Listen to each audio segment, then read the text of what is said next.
Hello friends. आज की इस वीडियो में हम बात करने वाले हैं पब्लिक इंटरनेशनल लॉ से रिलेटेड एमसीक्यू के बारे में। जैसा कि आप सभी लोग जानते हैं कि आपके एग्ज़ाम दिसंबर के प्रथम सप्ताह से हैं, तो इसलिए आप लोग लापरवाही ना करें, तैयारी करते रहें। और जो भी वीडियोस कंटिन्यू आपको मिल रही हैं एलएलबी सेकंड सेमेस्टर से रिलेटेड, आप इनको तैयार करिए। और जो भी पिछली वीडियोज हो चुकी हैं, जैसे कि फैमिली लॉ सेकंड हो गया, कॉन्स्टिट्यूशनल लॉ सेकंड हो गया, ठीक है, तो उन वीडियोस को आप देखिए, उनको भी रिवाइज करते रहिए साथ साथ, ठीक है। तो ये पब्लिक इंटरनेशनल लॉ जैसे ही फिनिश होता है, फिर इसके बाद मैं फिफ्थ पेपर स्टार्ट कर दूंगा, ठीक है। तो आप लोग लापरवाही ना करें और पूरी वीडियो देखा करें, सारे क्वेश्चंस देखा करें, ठीक है। तो अगर आप हमारे चैनल पर पहली बार आए हो तो चैनल को सब्सक्राइब कर लीजिएगा और नोटिफिकेशन पाने के लिए बेल ऑन कर लीजिएगा, ताकि जब भी मैं वीडियो अपलोड करूँ आपको नोटिफिकेशन के माध्यम से वीडियो की जानकारी मिलती रहे, ठीक है। और अपने फ्रेंड्स के बीच इस वीडियो को ज़्यादा से ज़्यादा शेयर करें, ताकि आपके साथ साथ आपके फ्रेंड्स लोग भी अपने एग्ज़ाम की तैयारी अच्छे से कर सकें, ठीक है। तो चलिए बात करते हैं हम एमसीक्यू की। तो वीडियो में हमारे साथ अंत तक आप लोग बने रहिएगा। क्वेश्चन नंबर फर्स्ट कहता है कि अंतर्राष्ट्रीय विधि को ऐसे परिभाषित किया जा सकता है कि वह ऐसी विधि संग्रह है जिसका अधिकांश भाग ऐसे सिद्धांत और आचरण के नियम हैं जिनका पालन करने के लिए राज्य स्वयं को आबद्ध पाते हैं। यह मत निम्न में से किसके द्वारा परिभाषित किया गया? तो आपको याद रखना है, ओपेनहाइम द्वारा, ठीक है। क्वेश्चन नंबर दूसरा क्या कहता है? किसने यह मत प्रकट किया है कि अंतर्राष्ट्रीय विधि का वर्णन वास्तव में शिष्टतापूर्वक ही विधि के रूप में किया जा सकता है? तो आपको याद रखना है, हॉलैंड ने। क्वेश्चन नंबर तीसरा क्या कहता है? क्वेश्चन नंबर तीसरे की बात करेंगे, ध्यान से सुनिएगा। यह किसने कहा है कि अंतर्राष्ट्रीय विधि जो है वो विधि शास्त्र का लोप बिंदु है? तो इस टाइप का क्वेश्चन मिल चुका है, तो आपको याद होगा, हॉलैंड ने कहा है, ठीक है। हॉलैंड जी ने कहा है ये, ठीक है। इंपॉर्टेंट क्वेश्चन है। क्वेश्चन नंबर 4 की बात करेंगे। क्वेश्चन नंबर 4 क्या कहता है कि अंतर्राष्ट्रीय विधि केवल और केवल सौजन्यता के द्वारा ही विधि कही जा सकती है। यह मत निम्न में से किसने व्यक्त किया है? तो अंतर्राष्ट्रीय से संबंधित, ठीक है, कुछ कथन ऐसे हैं जिनको थोड़ा सा ध्यान देने की आवश्यकता है, और वो कथन जो है हॉलैंड जी ने ही कहा है, ठीक है। तो ध्यान देना इस चीज़ को, कथन और कथन किसने कहा है, ये दोनों चीज़ें इंपॉर्टेंट हैं। क्वेश्चन नंबर 5 कहता है कि मान्यता के कितने प्रकार होते हैं? तो मान्यता के 2 प्रकार होते हैं, याद रखिएगा, इंपॉर्टेंट क्वेश्चन है।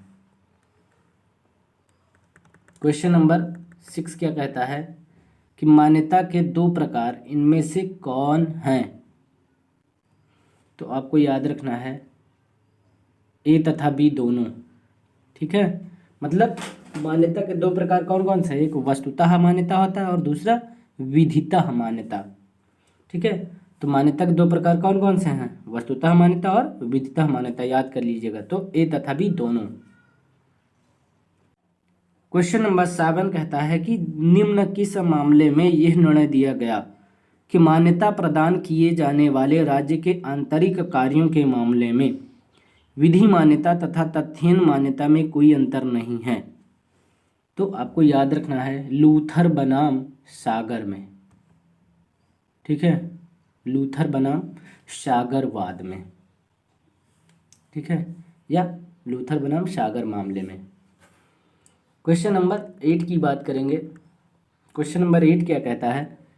कानूनी दृष्टिकोण से तथ्यहीन मान्यता तथा विधि मान्यता में कोई अंतर नहीं है, ठीक। अंतर्राष्ट्रीय विधि के किसी भी संहिताकरण में इस अंतर का कोई महत्व नहीं होगा। तो यह कथन किसका है? तो ये कथन जो है प्रोकेल्सन का है। ठीक है, इंपॉर्टेंट क्वेश्चन है, ध्यान देने की आवश्यकता है। क्वेश्चन नंबर 9 क्या कहता है कि मान्यता जो है वो स्वतंत्र कार्य है, और यदि राज्य मान्यता प्रदान करते हैं या मान्यता रोकते हैं तो विधि का मामला ना होकर नीति का मामला होता है। यह कब अंतर्राष्ट्रीय विधि संस्थान ने घोषणा की थी? तो याद रखिएगा 1936 में घोषणा की थी। ठीक है। क्वेश्चन नंबर 10 क्या कहता है कि राज्य उत्तराधिकारी या राज्य उत्तराधिकार कितने प्रकार का होता है? तो याद रखिएगा राज्य उत्तराधिकार जो है वो 2 प्रकार का होता है। ठीक है, कितने प्रकार का? 2 प्रकार का। राज्य उत्तराधिकार के 2 प्रकार कौन से हैं? तो आपको याद रखना है, एक सार्वभौमिक उत्तराधिकार होता है और एक आंशिक उत्तराधिकार, सॉरी। ठीक है, एक सार्वभौमिक उत्तराधिकार और दूसरा आंशिक उत्तराधिकार। तो यहाँ पर ए तथा बी दोनों याद कर लीजिएगा, इंपॉर्टेंट क्वेश्चन है। क्वेश्चन नंबर 12 कहता है कि किसी समुदाय को अंतर्राष्ट्रीय विधि के अंतर्गत मान्यता प्रदान की जाती है जब। तो आपको याद रखना है यहाँ पर डी ऑप्शन सही होगा। अभी ऑप्शन सही है ए बी सी, मतलब ये सभी। ठीक, तो आपको याद रखना है इन चीज़ों को। वह राजनैतिक रूप से संगठित हो, फिर उसका किसी निश्चित भूभाग पर नियंत्रण हो, या फिर यह नियंत्रण प्रभावशाली एवं स्थायित्व की ओर बढ़ रहा हो। समझ गए? तो इसलिए ये सभी हैं। क्वेश्चन नंबर 13 की बात करेंगे। क्वेश्चन नंबर 13 कहता है कि ब्रिटेन में विधि मान्यता प्रदान किए जाने के पहले 3 तत्वों का विद्यमान होना आवश्यक है, और यह निम्न में से किसका कथन है? तो आपको याद रखना है प्रो ए एच स्मिथ का है ये कथन। प्रो ए एच स्मिथ का कथन है ये। ठीक है। क्वेश्चन नंबर 14 की बात करेंगे। प्रो ए एच स्मिथ के अनुसार मान्यता प्रदान करने के 3 आवश्यक तत्व कौन से हैं? तो 3 आवश्यक तत्व जो है यहाँ पे ये तीनों, डी ऑप्शन सही होगा। मतलब ए स्थायित्व, बी राज्य सरकार को वहाँ की जनता का सामान्य सहयोग का प्राप्त होना, और अंतर्राष्ट्रीय उत्तरदायित्वों को पूरा करने की क्षमता तथा इच्छा का होना। तो यहाँ पर ये तीनों, मतलब डी ऑप्शन सही होगा। क्वेश्चन नंबर 15 की बात करेंगे। क्वेश्चन नंबर 15 कहता है कि अंतर्राष्ट्रीय विधि के अंतर्गत तटस्थ देश का कर्तव्य निम्न में से क्या है? तो आपको याद रखना है ये सभी, डी ऑप्शन सही है यहाँ पर। ठीक है, ये सभी। क्वेश्चन नंबर 16 क्या कहता है? क्वेश्चन नंबर 16 की बात करेंगे। निम्न किस स्थान पर अंतर्राष्ट्रीय आपराधिक न्यायालय स्थित है? आपको स्थान बताना है कि किस स्थान पर अंतर्राष्ट्रीय आपराधिक न्यायालय स्थित है। तो आपको याद रखना है हेग में। कहाँ पर स्थित है? हेग में। अंतर्राष्ट्रीय आपराधिक न्यायालय कहाँ स्थित है? हेग में, याद कर लीजिए। क्वेश्चन नंबर 17 क्या कहता है? अंतर्राष्ट्रीय दंड न्यायालय में कितने न्यायाधीश हैं? ठीक है, तो आपको याद रखना है 18 न्यायाधीश हैं। अंतर्राष्ट्रीय दंड न्यायालय में कितने न्यायाधीश हैं? 18 न्यायाधीश हैं। क्वेश्चन नंबर 18 कहता है कि अंतर्राष्ट्रीय आपराधिक न्यायालय की स्थापना कब की गई? तो आपको याद रखना है 2002 में अंतर्राष्ट्रीय आपराधिक न्यायालय की स्थापना की गई थी, वो भी हेग में। कहाँ पर? हेग में। क्वेश्चन नंबर 19 क्या कहता है कि एक्स एक्टा एट बोनो सूक्ति का संबंध इनमें से किससे है? तो आपको याद रखना है अंतर्राष्ट्रीय विधि के स्रोत से। अंतर्राष्ट्रीय विधि के स्रोत से। क्वेश्चन नंबर 20 क्या कहता है कि जब विद्रोह द्वारा नए राज्य का निर्माण होता है, जब विद्रोह द्वारा नए राज्य का निर्माण होता है तो सामान्यता दी जाने वाली मान्यता कौन सी है? तो तथ्यता दी जाने वाली मान्यता कौन सी है? तथ्यता। ठीक है, इंपॉर्टेंट क्वेश्चन है, ध्यान दीजिएगा। क्वेश्चन नंबर 21 क्या कहता है कि अंतर्राष्ट्रीय प्रथा के लिए निम्नलिखित में से कौन सा वाद की बात की गई है कि कौन सा वाद सर्वप्रथम निर्णित हुआ था? तो आपको याद रखना है पॉकेट हबाना वाद। कौन सा वाद? पॉकेट हबाना वाद, याद रखिएगा, इंपॉर्टेंट वाद है। क्वेश्चन नंबर 22 कहता है कि अंतर्राष्ट्रीय न्यायालय के समक्ष एक मामले में कौन पक्षकार हो सकते हैं? अंतर्राष्ट्रीय न्यायालय के समक्ष एक मामले में कौन पक्षकार हो सकते हैं, आपको ये बताना है। तो आपको याद रखना केवल सदस्य राज्य, सी ऑप्शन सही है यहाँ पर, केवल सदस्य राज्य। समझ गए?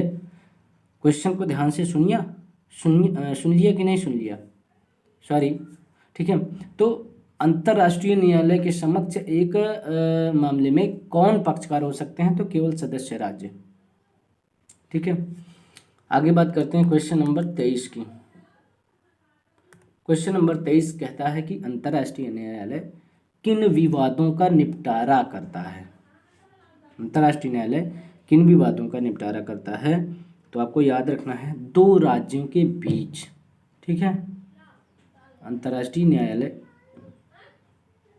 निपटारा करता है। ठीक है, जब दो राज्यों के बीच विवाद होता है तो उसका निपटारा अंतर्राष्ट्रीय न्यायालय करता है। क्वेश्चन नंबर 24 क्या कहता है कि अंतर्राष्ट्रीय न्यायालय की गणपूर्ति कितने न्यायाधीशों से होती है? तो याद रखिएगा 9 न्यायाधीश से। क्वेश्चन नंबर 25 क्या कहता है कि मान्यता क्या है? तो याद रखिएगा क्वेश्चन नंबर 25 का सी ऑप्शन सही है। मान्यता एक घोषणात्मक तथ्य है और एक गठित करने वाला कृत्य दोनों है। मतलब मान्यता एक घोषणात्मक तथ्य और एक गठित करने वाला कृत्य दोनों है। ठीक है, आई होप कि आपको वीडियो पसंद आई होगी। आप लोग वीडियो को लाइक करिए, सब्सक्राइब करिए और वीडियो को शेयर करिए ज़्यादा से ज़्यादा। ठीक है, अब हम आपसे नेक्स्ट वीडियो में मिलेंगे। बहुत बहुत धन्यवाद।